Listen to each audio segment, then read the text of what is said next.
Bismillah wa salatu wa salam ala Rasulillah sallallahu alayhi wa sallam.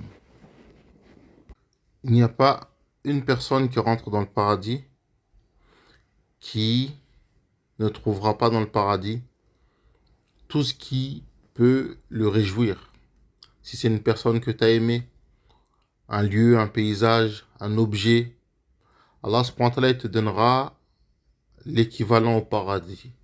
Wa utu bihi mutashabiha, où il te donnera mieux et plus durable. Khayrun wa abqa. Donc il n'y a rien dans ce bas monde-là qui ne te manquera dans le paradis. Sauf, comme le prophète sallam dit, les moments que tu as passés dans ce bas monde sans évoquer Allah subhanahu wa ta'ala.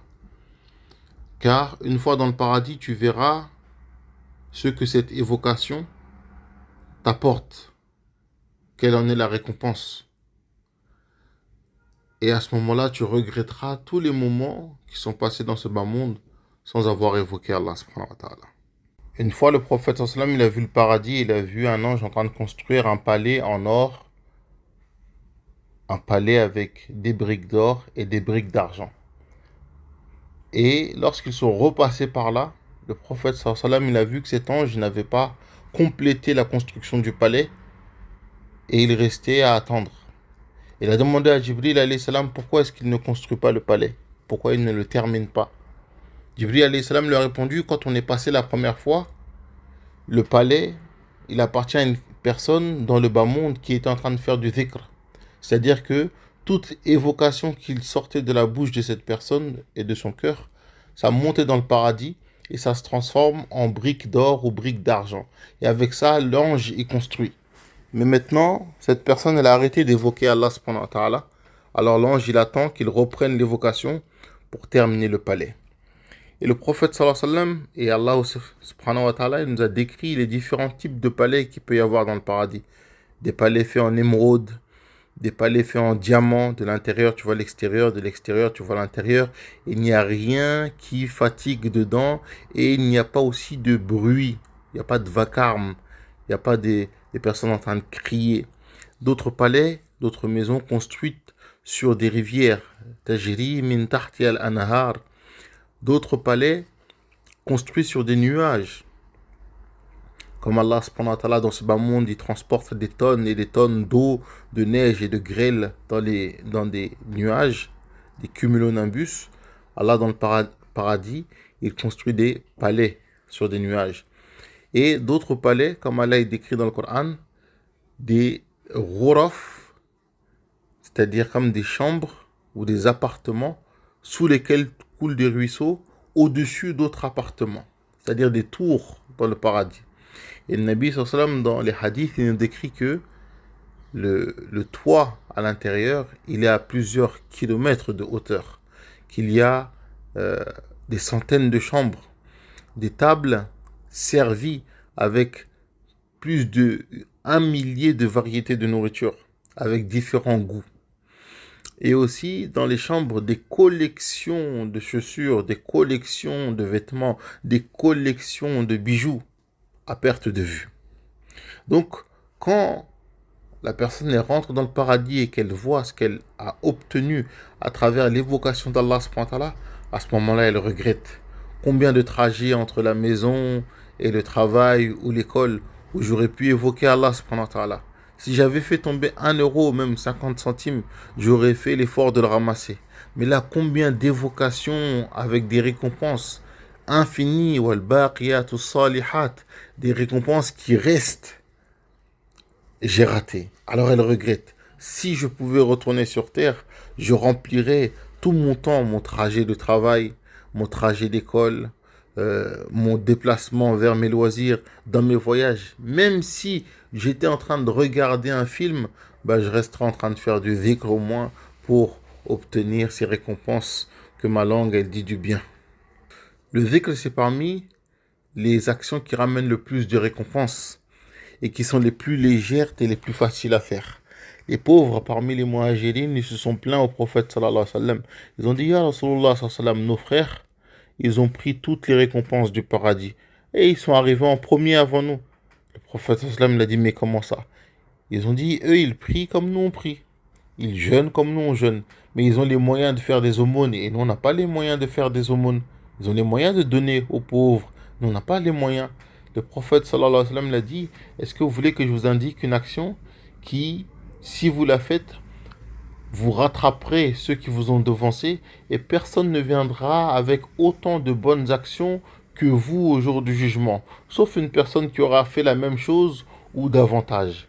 Après chaque prière obligatoire, vous faites 33 fois Subhanallah, 33 fois Alhamdulillah, 33 fois Allahu Akbar.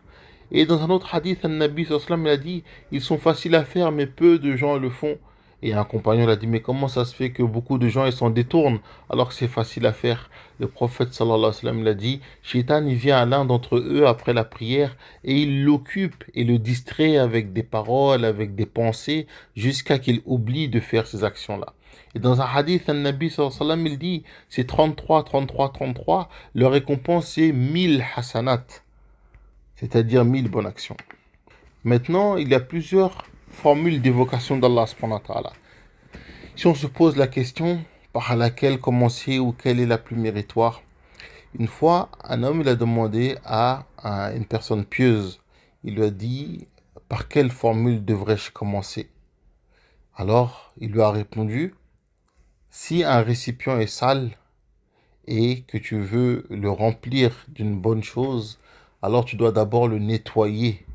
Et notre cœur, s'il a été sali par les péchés, alors on doit d'abord le nettoyer avant de le remplir avec la lumière du Coran, la lumière des autres adhkar, la lumière des paroles d'Allah subhanahu wa ta'ala. Donc pour nettoyer ce cœur, c'est avec le istighfar, avec la demande de pardon. Le prophète sallallahu alayhi wa sallam, il disait, oh vous les gens, demandez pardon à Allah subhanahu wa ta'ala et repentez-vous à lui par celui qui tient mon âme dans sa main. Moi-même, je me repens à Allah et je reviens à lui chaque jour plus de 100 fois. Et les compagnons, radhiyallahu anhum, ils disaient, dans une seule assise, on comptait au moins 100 fois le prophète sallallahu alayhi wa sallam en train de demander le pardon à Allah subhanahu wa ta'ala. Et le prophète sallallahu alayhi wa sallam, dans un autre hadith, il dit, celui qui s'accroche à faire beaucoup d'istighfar, man lazim al-istighfar, ja'ala Allahu lahu min kulli dhiqin makhraja wa min kulli hammin faraja wa razaqahu Allahu min haythu la yahtasib. Celui qui s'accroche à faire beaucoup de istighfar, de demander pardon à Allah subhanahu wa ta'ala, Allah subhanahu wa ta'ala, il lui donnera en plus du pardon, Allah il donnera de tout problème une solution, de toute situation serrée et difficile une sortie de cette situation et il lui donnera sa subsistance d'où il ne s'y attendait pas. Des personnes sont venues voir Hassan al-Basri. Un, il a dit, j'aimerais bien avoir des enfants. Quelle action spirituelle je peux faire? Il lui a dit, demande pardon à Allah subhanahu wa ta'ala. Un autre qui est venu le voir, il a dit, j'aimerais bien avoir plus de richesse. Qu'est-ce que je peux faire comme action spirituelle? Il a dit, demande pardon à Allah subhanahu wa ta'ala. Un autre, il est venu le voir, il a dit, j'aimerais bien avoir la pluie pour mon jardin. Qu'est-ce que je peux faire? Il a dit, demande pardon à Allah subhanahu wa ta'ala. Une personne à côté, elle a dit, Hassan al-Basri, pour tous les problèmes, là, c'est la demande de pardon à Allah qui va régler. Il a dit, n'entends-tu pas la parole d'Allah dans le Coran, où Nuh alayhi salam dit à son peuple, فَقُلْتُ اسْتَغْفِرُوا رَبَّكُمْ إِنَّهُ كَانَ غَفَّارًا يُرْسِلِ السَّمَاءَ عَلَيْكُمْ مِدْرَارًا وَيُمْدِدْكُمْ بِأَمْوَالٍ وَبَنِينَ وَيَجْعَلْ لَكُمْ جَنَّاتٍ وَيَجْعَلْ لَكُمْ أَنْهَارًا. Il a dit, n'entends-tu pas la parole?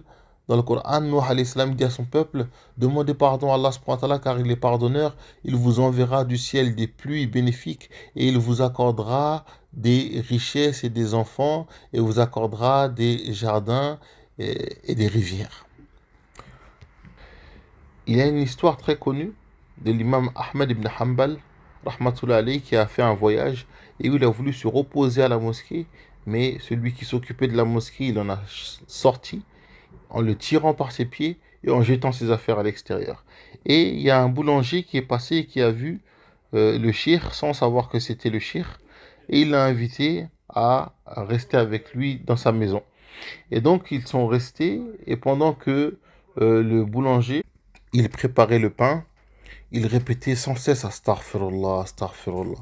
Et le shir il a été surpris par cela, il lui a dit un tel, ça fait combien de temps que tu fais cette action? Il a dit Je t'avoue que ça fait très longtemps que je fais cette action de toujours faire du istighfar. Il a dit, mais quels sont les résultats que tu as pu obtenir dans ta vie à travers ça? Il a dit, franchement, cher, il n'y a pas une chose que j'ai voulu sans qu'Allah subhanahu wa ta'ala le réalise. Il a dit oui, il a dit tout ce que j'ai voulu, Allah me l'a réalisé, sauf une chose. J'aimerais fortement rencontrer l'imam Ahmed ibn Hanbal. Alors le shir, il s'est étonné. Il a dit donc, dans le sens de la parole, tout ce qui m'est arrivé là, c'est à cause de ton désir de me voir à travers cette action spirituelle forte. Maintenant que tu m'as vu, tu peux enlever ça de ton cœur. La parole subhanallah, gloire et perfection à Allah subhanahu wa ta'ala, celui qui l'a dit, Allah il lui plante un arbre dans le paradis.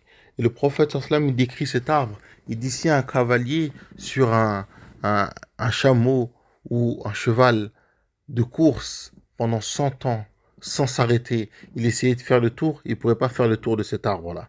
Et dans un autre hadith, cet arbre-là, son tronc, il est en or. Dans un autre hadith, au-dessus de cet arbre, Allah il te construit une ville. Dans un autre hadith, dans le livre Hadi al-Arwah ila Jannat al-Afrah de l'imam Ibn al-Qayyim, le jardin des délices, il est dit que des personnes ils se réunissent autour d'un arbre tel que cet arbre-là et ils évoquent des choses de ce bas monde parmi les délices qu'ils ont connues dans ce bas monde et Allah il les fait pleuvoir de cet arbre sur eux. Ça c'est juste avec un seul subhanallah.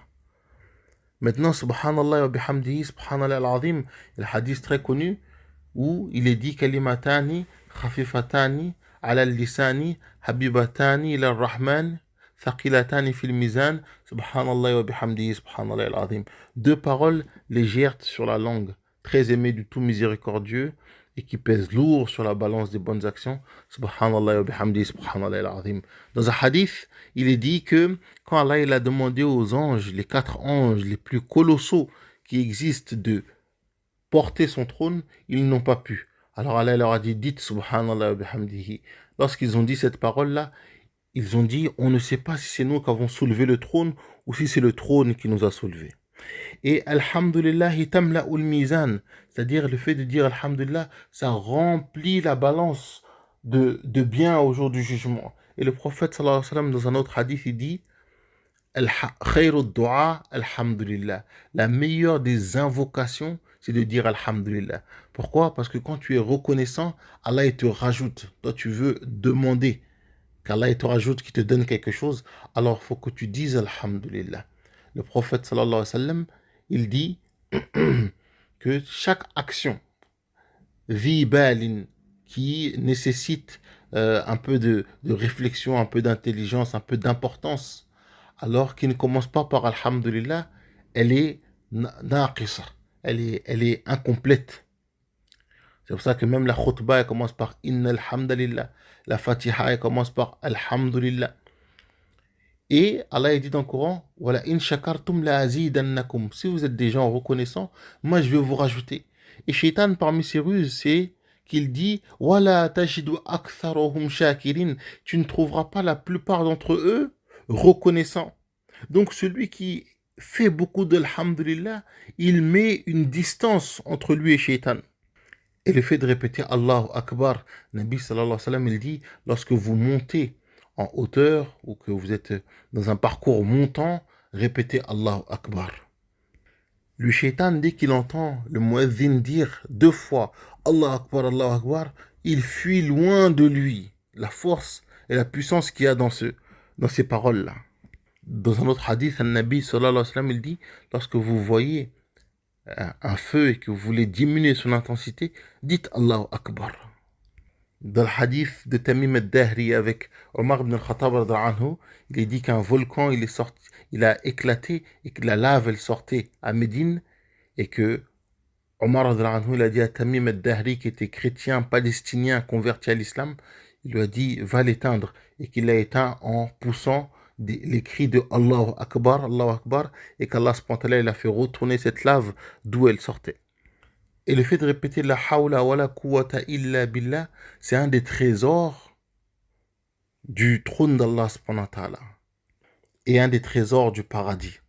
Et dans Asbab al-Nuzul, les causes de la révélation du verset, وَمَنْ يَتَّقِ اللَّهَ يَجْعَلْ لَهُ مَخْرَجًا وَيَرْزُقْهُ مِنْ حَيْثُ لَا يَحْتَسِبُ. Et celui qui craint Allah, Allah lui donnera une issue et il lui donnera sa subsistance d'où il ne s'y attendait pas. Il y a l'histoire de ce prisonnier qui a été délivré à distance par ses parents qui répétaient la hawla wa la quwwata illa billah. Allah il a délivré leur enfant qui était prisonnier à une distance lointaine. Et ceux qui ont fait l'expérience, ils disent que quand tu répètes beaucoup la hawla wa la quwwata illa billah, Allah subhanahu wa ta'ala, les situations qui étaient difficiles et compliquées, Allah il les facilite.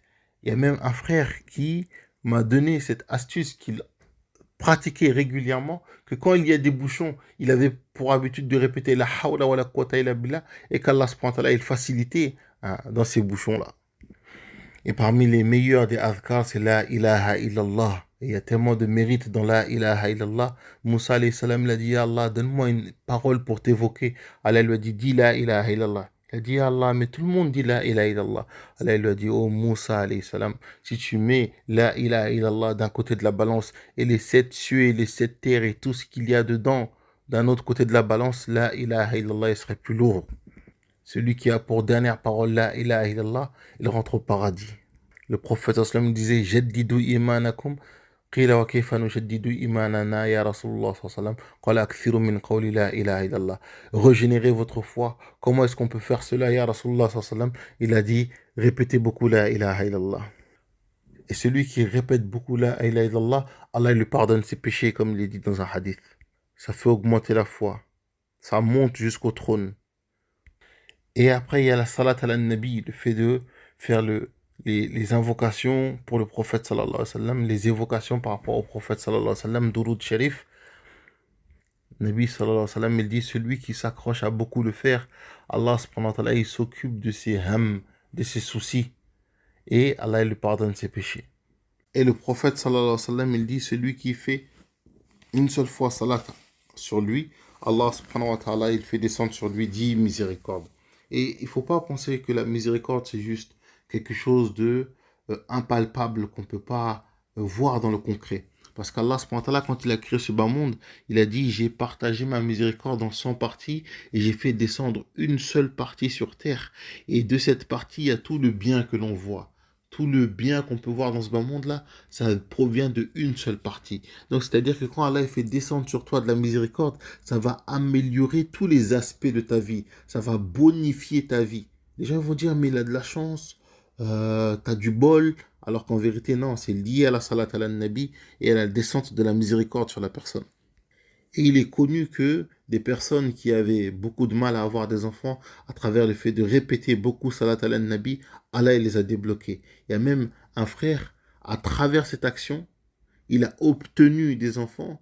Et pour remercier Allah, il a appelé le premier garçon Mohammed. Allah il a redonné encore un enfant. Il l'a appelé Ahmed. Allah il a redonné encore un enfant. Il l'a appelé Mustafa. Allah il a redonné encore un enfant. Il l'a appelé Mahmoud. Alors que les docteurs ils disaient que non, vous ne pourriez pas avoir d'enfant. Et parmi les meilleures façons d'évoquer Allah et de gagner des récompenses infinies, c'est les dhikrs qui sont concis, dans lesquels il y a beaucoup de sens, avec peu de paroles. Comme le fait de dire Subhanallah adada ma khalaqa fis sama, wa Subhanallah adada ma khalaqa fil ard, wa Subhanallah adada ma bayna dhalika, wa Subhanallah adada ma huwa khaliqun, walhamdulillah mithlu dhalik, wallahu akbar mithlu dhalik, wa la ilaha illallah mithlu dhalik, wa la hawla wa la quwwata illa billah mithlu dhalik, wa salat ala nabi mithlu dhalik, ainsi de suite.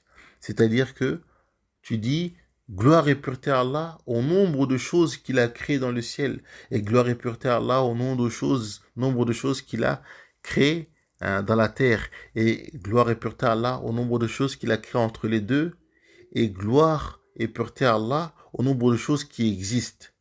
Et tu peux rajouter Alhamdulillah au même nombre de fois, et Allahu Akbar au même nombre de fois, et La ilaha illallah au même nombre de fois, ainsi de suite. Ça, ce sont des dhikrs qui sont concis, mais qui ramènent tellement de récompenses. Et que le prophète sallallahu alayhi wa sallam, il a enseigné à cette communauté, et qu'il a enseigné dans le hadith de Salama. Et le dhikr, il peut être fait de manière forte, c'est-à-dire que la personne, elle élève la voix, comme il était connu d'un compagnon qui avait cette manière d'évoquer Allah subhanahu wa ta'ala, et que les gens ils pensaient que c'était de l'ostentation. Et le prophète sallallahu alayhi wa sallam il a dit non, il est plutôt sincère. Et lorsqu'il est mort, le prophète sallallahu alayhi wa sallam lui-même, il est descendu dans la tombe, il a dit passez-moi le corps, et il l'a enterré. Il a dit Allah, je suis satisfait de lui, sois satisfait de lui. Et il y a aussi une autre manière de faire le dhikr, c'est de le faire dans le cœur. C'est-à-dire même si les lèvres ne bougent pas, on appelle ça dhikr al-khafi. Il est dit dans un hadith qu'au jour du jugement, Allah subhanahu wa ta'ala, il dira, après avoir jugé le serviteur, est-ce qu'il reste d'autres actions? Et les anges ils diront, il n'y a rien d'autre qu'on a pu noter que ça. Et le serviteur il dira aussi, ya Allah, je ne vois rien d'autre que ça. Allah il dira, s'il y a auprès de moi des actions que tu as faites, dont tu vas en obtenir la récompense, c'est le fait d'avoir fait du dhikr à l'intérieur de ton cœur, même sans avoir à bouger les lèvres. Et le mieux, le juste milieu, c'est d'évoquer Allah subhanahu wa ta'ala en bougeant juste un peu les lèvres. Le fait de ne pas bouger trop les lèvres, ça va faire que tu ne vas pas assécher ta bouche. Parce que le fait que tu assèches ta bouche, ça va t'empêcher de faire beaucoup de dhikr, tu auras soif. Mais si tu bouges un peu les lèvres, alors ça te permet de garder ta bouche humide et de continuer à faire beaucoup d'évocations. Le dhikr, il apaise les cœurs. Il a été même connu de plusieurs personnes qui étaient beaucoup dans le dhikr, qu'on les a vus s'allonger et dormir, et leur bouche, elles évoquaient encore Allah subhanahu wa ta'ala. Et les sahaba radhiyallahu anhum, ils étaient tellement plongés dans le dhikr que quand ils rentrent aux toilettes, certains d'entre eux mettaient une pierre dans leur bouche pour ne pas, par erreur, évoquer Allah subhanahu wa ta'ala dans les toilettes. Et le fait de faire du dhikr, ça t'éloigne de l'hypocrisie. Parce que les hypocrites, ils n'évoquent pas beaucoup Allah subhanahu wa ta'ala, comme Allah dit, وَلَا يَذْكُرُونَ اللَّهَ إِلَّا قَلِيلًا. Et ils n'évoquent Allah subhanahu wa ta'ala que très peu. Et ça éloigne le diable. Quand la personne, elle n'évoque pas Allah, Shaitan, il s'assoit sur son cœur comme un roi sur son trône. Et dès que tu évoques Allah, Shaitan, il fuit. Et le dhikr, c'est une protection contre les waswas, les mauvaises pensées que Shaitan, il insuffle. Le dhikr, il met de la lumière dans le visage et dans les membres de la personne. On dirait qu'il y a une lampe qui est allumée sous sa peau. Et lorsque le dhikr il est fait à côté de nourriture ou à côté d'eau, c'est une sorte de ruqya, car ce dhikr-là, il va aller bonifier cette eau et bonifier cette nourriture. Et vous verrez qu'il y a une différence entre de l'eau ou de la nourriture qui a été préparée avec le dhikr et de l'eau et de la nourriture qui n'a pas été préparée avec le dhikr. Et le dhikr aussi, c'est elle qui donne plus de valeur à n'importe quelle action. Ils ont demandé au prophète sallallahu alayhi wa sallam, quelle est la meilleure prière? Le prophète sallallahu alayhi wa sallam, il dit, c'est celle où il y a le plus d'évocation d'Allah. Quel est le meilleur jeûne? Il a dit, c'est celui dans lequel il y a le plus d'évocation d'Allah. Quelle est la meilleure hajj ou umrah? Il a dit, c'est celui dans lequel il y a le plus d'évocation d'Allah. Et chaque action qu'on lui citait comme ça, il disait, c'est celui dans lequel il y a le plus d'évocation d'Allah. Quand tu évoque Allah subhanahu wa ta'ala, Allah il t'évoque. Et Allah il dit, moi je suis avec lui, wa ana ma'ahu idha dhakarani. Et Allah subhanahu wa ta'ala dit, je suis avec lui lorsqu'il m'évoque. Et les anges, ils sont proches de ceux qui évoquent beaucoup Allah subhanahu wa ta'ala. Car chaque fois que tu évoques Allah, ça attire leur présence. Et ils se font proches de ceux qui évoquent Allah subhanahu wa ta'ala. Et il arrive même à certains niveaux, comme Al-Irbad ibn Sariya, où les anges ils sont présentés à lui, ils l'ont salué, ils l'ont fait savoir qu'ils étaient satisfaits de l'action qu'il faisait. Et une fois, Jibril alayhi salam, il a dit, Ya Rasulullah sallam, passe le salam à Abi Dhar. Et le prophète sallam, il a dit, vous connaissez Abu Dhar?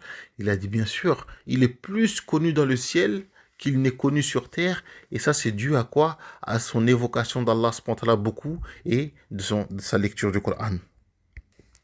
Donc, chacun d'entre nous doit essayer de se faire un programme et s'habituer à toujours rester dans le dhikr, toujours rester dans l'évocation d'Allah subhanahu wa ta'ala. Comme ça, Allah subhanahu wa ta'ala il pourra en faire les dernières paroles de notre vie dans ce bas monde-là.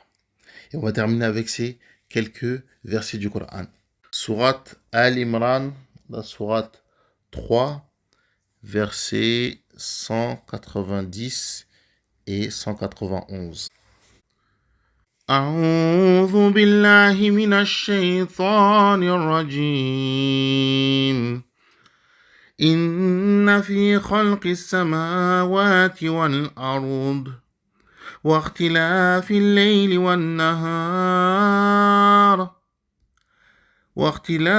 الليل والنهار لآيات لأولي الألباب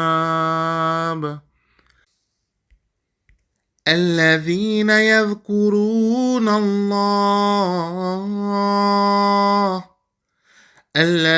يذكرون الله قياما وقعودا وعلى جنوبهم ويتفكرون في خلق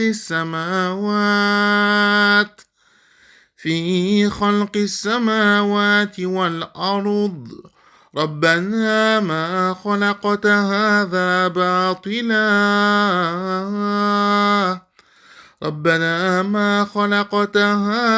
باطلا سبحانك فقنا عذاب النار. Et ces versets de sourate le tonnerre, sourate 13, versets 28 et 29. الذين آمنوا وتطمئن قلوبهم بذكر الله ألا بذكر الله تطمئن القلوب الذين آمنوا وعملوا الصالحات طوبى لهم وحسن مآب. Pense à partager ce discours, comme ça d'autres personnes en profitent, et toi tu as une photocopie de la récompense.